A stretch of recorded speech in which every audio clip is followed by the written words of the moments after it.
I was born in a small town on the outskirts of Ohio, where red brick roads wound past old wooden houses and people greeted each other with friendly waves from their front porches. My mother, a strong woman with bright eyes and a steadfast smile, gave birth to me when she had just turned 20. In rare moments when she let her mind drift back to the past, she told me about my biological father, a man who never wanted children, someone she met in her youthful, dreamy days that lacked stability. They dated for only a few months, a brief romance cut short when mom discovered she was pregnant. With the blunt honesty I've always admired, she gave him an out. If you don't want to stay, just go. And he did, walking away without ever looking back. Mom said that after the breakup, she was too bitter to ask him for child support, and he never bothered to offer any help either. They cut ties completely, never contacting each other again, leaving me to grow up without ever knowing my father's face or the sound of his voice. But that didn't leave me empty, because I had my grandparents, two people who turned their little home into a safe haven for both mom and me. My grandparents were the kind of folks you only find in old stories. Grandpa with his rough hands from years working in a lumber mill, and grandma with her silver hair tied up high, always busy in the kitchen where the smell of cookies wafted through the house. They'd been there for mom from the toughest early days, when she balanced school and work while raising me in a cramped apartment she rented near the community college. Thanks to their unwavering support, mom finished her program in information technology and landed a job at a small company in the next town over. I remember the evenings she'd come home, sitting at the kitchen table with her laptop, typing away while telling me about the code she was fixing or the odd coworkers at the office. Even when she was exhausted, she always made time for me, helping me with math homework or just watching an old comedy movie together on TV. When I was little, mom dated a few men, but none stuck around long enough for me to remember their faces. Once I overheard her telling grandma she didn't want to rush, that she needed to be sure anyone who came into our lives was dependable. I didn't mind much. To me, mom and my grandparents were enough. Then, when I was 8, everything changed when she met Dave. Dave was mom's coworker, a tall man with a deep voice and a calm demeanor. He wasn't the outgoing type, but he wasn't cold either, just introspective, more comfortable reading a book than making small talk. I remember the first time I met him, when mom brought him home for dinner. I sat across from him at the table, sneaking glances while grandpa grilled him about his programming job.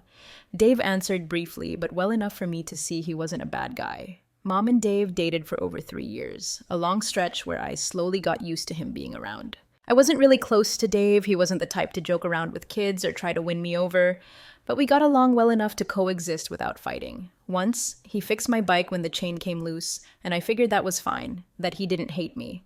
When mom asked what I thought about her marrying Dave, I just shrugged and nodded. I was too young to fully grasp what it meant, but I saw she was happy, and that made me happy too. Their wedding was simple, held in my grandparents' backyard, with me standing beside mom in a slightly oversized suit grandma had altered from grandpa's old clothes. I thought life would just keep going like that, a small family. Not perfect, but safe enough. Back then, I had no idea that peace was only temporary, or that my place in that home would eventually be shaken by changes I couldn't have foreseen. I still remember the day mom got pregnant with the twins as a memory both sweet and bitter. It was 4 years after she and Dave got married, when I just turned 12. The news came on a fall afternoon, with golden leaves scattered across the front yard, and mom called me into the kitchen with a radiant smile I hadn't seen much since Dave came into our lives. She told me I was going to have 2 siblings, and the house would be livelier. Dave was there too, sitting beside her with a satisfied look, though he rarely showed much emotion. I was genuinely excited. I pictured myself as a great big brother, teaching them to ride bikes or play basketball in the backyard like I'd always dreamed. My grandparents even threw a little party to celebrate, and I helped grandma bake a simple chocolate cake for the occasion. Back then, I thought things were finally falling into place, that our family was becoming a tight-knit unit at last. But that joy didn't last. A few months into the pregnancy, I started noticing mom didn't look at me the way she used to. The evenings we'd spent doing homework together or chatting about her work faded away. She was often tired and irritable, and I tried not to bother her. I figured it was just the pregnancy. Dave stayed the same, quietly doing his thing, but I felt him pulling away too. I told myself everything would be fine once the babies arrived, that mom had raised me alone for years and surely wouldn't push me aside just because she was having more kids. I was wrong. The twins, two girls Mom named Lily and Mia, were born on a freezing winter day with snow blanketing the roof. I remember standing outside the delivery room at the hospital, clutching a cheap bouquet I'd bought with money I'd saved from mowing neighbors' lawns. When I finally met them, they were tiny and red, and I grinned ear to ear when Mom said I could hold one. But that happy moment faded fast. After we got home, Mom poured all her attention into the twins. I tried to help changing diapers, grabbing bottles, anything to lighten her load, but every time I was around, she'd frown, like I was some kind of nuisance. I started wondering if I'd done something wrong, then comforted myself that she just needed time to adjust. 6 months passed, and I turned 16. My birthday that year came and went without a cake or presents. Mom said she was too busy with the twins to plan anything. I didn't blame her, but it still left me feeling hollow. Then one evening, while I was doing homework in the living room, Mom and Dave called me into the kitchen. They sat stiffly at the table, the twins asleep in their crib nearby. Mom spoke first, her voice flat but cold. "Son, we need to talk." She said that with so many people in the family now, she and Dave, both software engineers, couldn't afford to support me along with Lily and Mia. I was stunned. We'd never been strapped for cash. The house always had plenty of food, bills were paid on time, and Mom had even bought a new SUV just last year.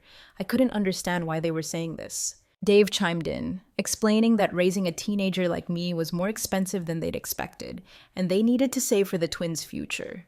I tried to argue, saying I could get a job, that I didn't want to be a burden. I offered to work at the nearby grocery store or deliver newspapers in the morning, anything to stay. But Mom shook her head, her eyes meeting mine with a distance I'd never seen before. "No, honey," she said, "we want to put our money and resources toward the kids who deserve it more." The word deserve hit me like a heavy bell. She didn't outright say I had to leave, but the meaning was clear. They couldn't legally kick me out since I wasn't old enough, but they made it feel like I no longer had a place there. I sat there in silence, trying to swallow the sting of betrayal. I looked around the kitchen where I'd once baked with Mom, where she'd hugged me after I fell off my bike, and now it didn't feel like my home anymore. Finally, I stood up, said nothing more, and walked away. I packed a few clothes, my old iPod, and stepped out into the dark night, heading for my grandparents' house a few blocks away. When I got there, they hugged me tight, asking little, though I could tell they were furious with Mom. They didn't cut her off because they wanted to stay close to Lily and Mia, but I saw the sadness in their eyes. That night, lying on their sofa, I realized the family I'd thought would last forever had shattered, and I'd have to start over alone. After that night when I left Mom and Dave's house, everything in my life shifted.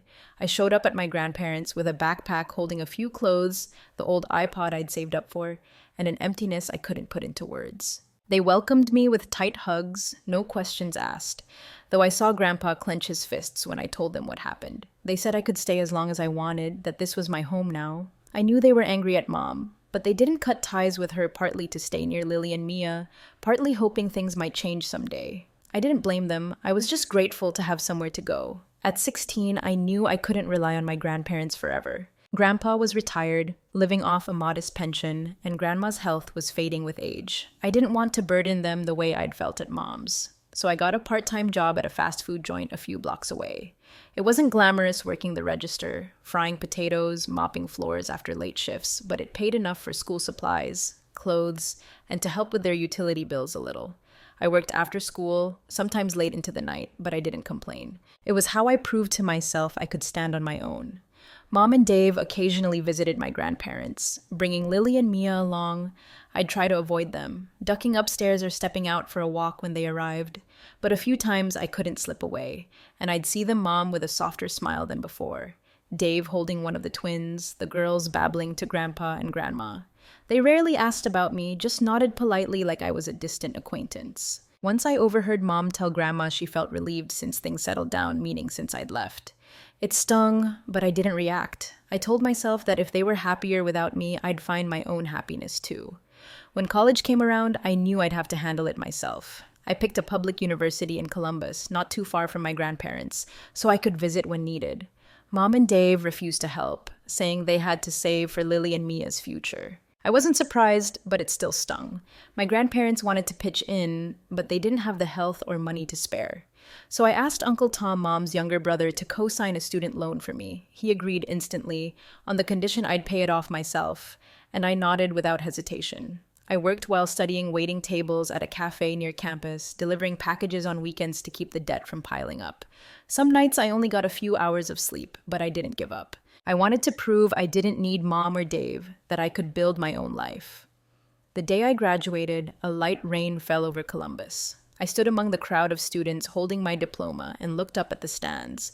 Only my grandparents were there, Grandpa in a wheelchair because of his weak legs, Grandma clapping with a proud smile. Mom didn't show up, didn't call, didn't even send a congratulatory text. I'd held on to a sliver of hope that she might come, but when she didn't, I just shrugged and told myself I was used to it. After the ceremony, I took my grandparents to a modest diner nearby, and Grandma held my hand saying, "You did great, son. We're proud of you."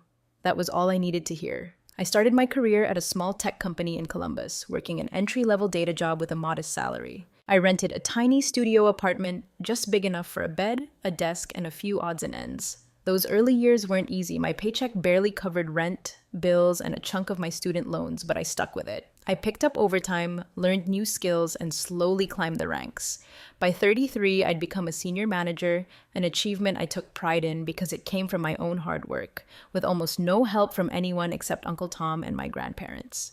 I started saving money, paid off my loans, and for the first time felt like my life was truly stable. I wasn't that 16-year-old kid pushed out of his home anymore. I'd built a new life, and I was proud of it. Everything in my life finally seemed to fall into place after years of struggle. I was 33, living alone in a small but cozy apartment in Columbus, with a senior management job at the tech company I'd been with since the beginning. 4 months ago, I got a promotion, a huge milestone I wouldn't have dared dream of as that 16-year-old kid cast aside. I kept it quiet, not posting about it on social media or telling many people. Only a few close ones knew, including Uncle Tom, who'd co-signed my student loan years back. I called to thank him, saying I wouldn't have come this far without him that day. He laughed heartily over the phone, told me he was proud, and I felt a weight lift off me. But that peace didn't last. I never imagined that call would spark a storm I wasn't prepared for. Uncle Tom, with good intentions, had casually mentioned my success when he saw Mom and Dave at a family gathering at my grandparents' house. I'd cut off contact with Mom since college blocked her number, her email, everything, because I'd given up hoping she'd change.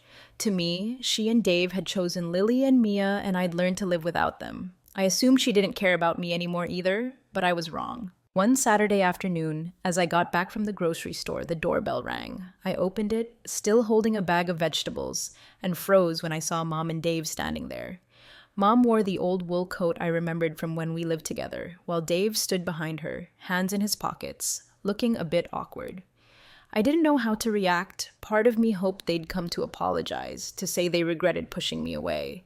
But when Mom spoke, I realized I'd been dreaming too much. "We heard you got promoted," she said, her voice steady but with a sharp edge. "Uncle Tom told me. Why didn't you say anything to us?" I almost laughed at the irony. I wanted to ask why I'd bothered telling them, when they'd erased me from their lives nearly 2 decades ago. But I just stood there, letting them go on. They stepped inside before I could even invite them, sitting on my sofa like it was the most natural thing. Then they started talking, not to congratulate me, but to complain. They said I'd cut them off, that I was selfish for not sharing my good news. I leaned against the wall, arms crossed, trying to stay calm as they twisted the story around.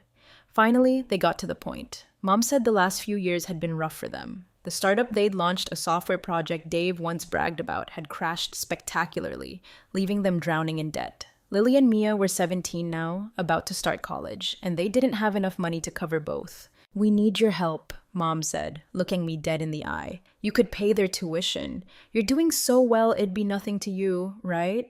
Dave nodded along, adding that I owed them for the years Mom raised me alone before he came along. I felt the blood rush to my head. I reminded them that they were the ones who pushed me out at 16, that they refused to help me with college because they wanted to save for kids who deserved it more. I'd worked my ass off, juggling jobs and school to pay off loans, while they hadn't checked on me once in nearly 18 years. Now they showed up, demanding I support 2 sisters I barely knew. Lily and Mia were just distant names to me now. I refused flat out, my voice harder than I meant it to be. "No, I don't owe you anything." Mom switched tactics, trying to guilt trip me. She said I should grow up, that I needed to forgive and understand they'd prioritize the twins because I was old enough to fend for myself. Dave chimed in, saying I'd been a difficult kid in the house, that I wouldn't support the family when they needed me. I couldn't believe my ears. They were blaming me, a 16-year-old abandoned by his own family, for not supporting them. I told them to leave, but Mom raised her voice, bringing up the days she raised me alone like it was a lifelong debt I had to repay.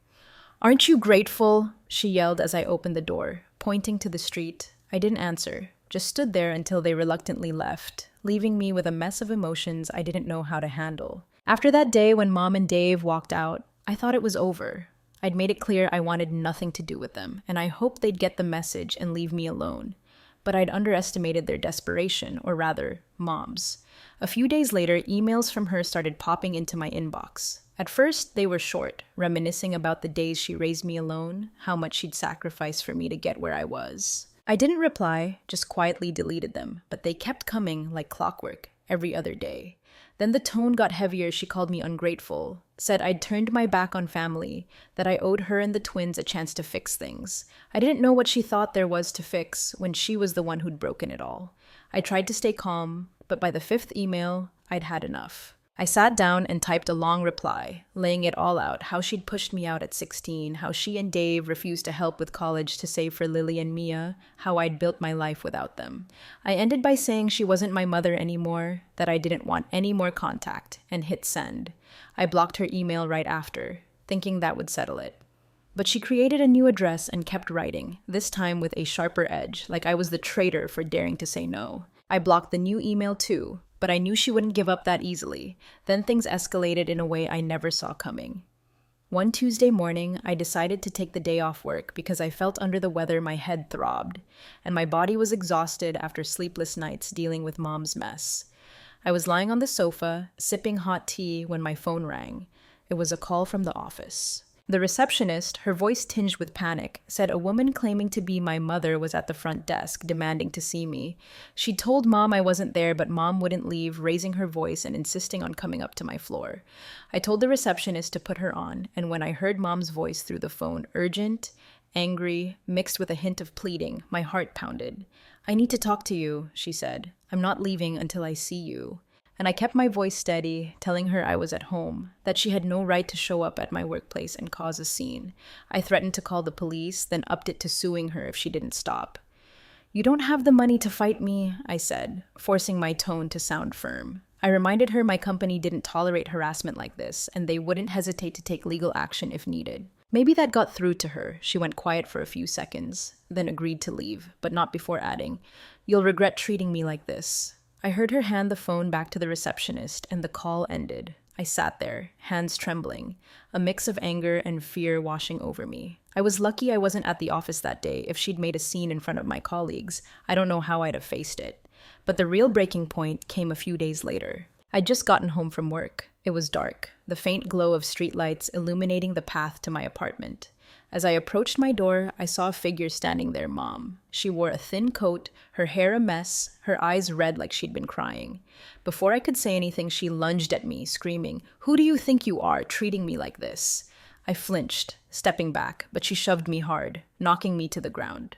My phone flew out of my hand as I reached to call the police. She straddled me, pounding her fists into me, yelling and blaming me for everything: the failed company, their debts, her entire life. "It's all your fault," she shrieked, her voice breaking in a fit of madness. I was stunned, too shocked to react at first. But then instinct kicked in. I worked out regularly, and she was over 50, not nearly as strong. I pushed her off, got to my feet, and grabbed her arms to stop her from hitting me again. Her screams echoed through the quiet neighborhood, and I heard a window creak open nearby. Someone shouted they'd called the police, and minutes later, 2 neighbors rushed over, helping me hold her until a patrol car arrived. The cops handcuffed her and put her in the back of the car, her eyes still burning with rage and desperation as she glared at me. I stood there panting, clothes disheveled, feeling hollow inside. When the police asked if I wanted to press charges, I nodded. I didn't have a choice anymore. Later, I called a lawyer I knew through work, laying out everything: the emails, the scene at the office, this attack. He said I had enough evidence for a restraining order, and I told him to start the process immediately. I didn't want to live in fear of her showing up again. That night, I sat in my apartment, staring at the bruises on my arm, and realized I had to end this connection for good, not because I wanted to, but because I had to protect myself. After the incident where mom attacked me right outside my door, everything seemed to spiral into a chaos I couldn't control. The police took her away, and I stood there in the cold Columbus night, watching the patrol car's lights fade into the distance. I didn't feel relieved, just an odd emptiness, like the last thread tying me to her had finally snapped. That night, I couldn't sleep. I sat on the sofa, staring at the bruises on my arm, wondering how things had unraveled this far. The next day, I met with my lawyer. He reviewed the police report, the emails mom had sent, and the neighbors' statements witnesses to the whole ordeal. "You've got a solid case for a restraining order," he said confidently. "If she shows up again, there'll be clear legal consequences." I nodded and told him to start the process immediately. I didn't want to live in fear of her popping up out of nowhere, didn't want to keep looking over my shoulder every time I left the house. While waiting for the order to go through, I heard from my grandparents that Dave had taken Lily and Mia to stay with his parents in another town. They said Dave and mom had a huge fight after she was released, and he'd told her flat out she couldn't keep acting like this. It seemed even Dave had reached his breaking point. From what I gathered, mom had completely lost it. My grandparents said she called them, sobbing and blaming me, Dave, and the whole world for what happened. She claimed I was the reason the family fell apart, that if I'd helped financially, things wouldn't have come to this. My grandparents didn't buy it. They took my side, saying they were done with her after what she'd done. "She pushed everyone away herself," Grandma told me over the phone, her voice choking up. "You don't need to feel guilty." I knew they were right, but a small part of me still felt uneasy, not because I pitied mom, but because I never imagined it would end like this. With the restraining order about to take effect, I started feeling lighter. My job was still steady, and with my new salary from the promotion, I began thinking about moving. My current apartment now held too many heavy memories: the doorbell from the day mom showed up, the scratches on the floor from when she attacked me. I wanted a fresh start, maybe a bigger place in the Columbus suburbs where I could plant a few trees and leave this drama behind. I'd contacted a real estate agent and started looking at options, and for the first time in weeks, I felt a glimmer of hope. I also talked things out with Uncle Tom. After learning he'd accidentally told mom about my success, I called him to clear the air. He apologized profusely, saying he had no idea mom and Dave were struggling financially, that he just wanted her to be proud of me. I believed him. He didn't mean any harm, and he was the one who'd helped me get through college. I told him I wasn't mad, just asked him to be more careful going forward. "You're a good kid, nephew," he said, and I gave a small smile, glad our bond was still intact. Looking back now, I'm not worried about mom anymore. She chose her path, and it's not my job to fix her mistakes. I've built a life I'm proud of, from a 16-year-old kid shoved out of his home to a self-made man with a solid career and people who genuinely care about me. I hope mom gets the help she needs, but that's not my burden anymore. With a new home in sight and the past finally fading, I know I'm ready to move forward, not for anyone else, but for myself.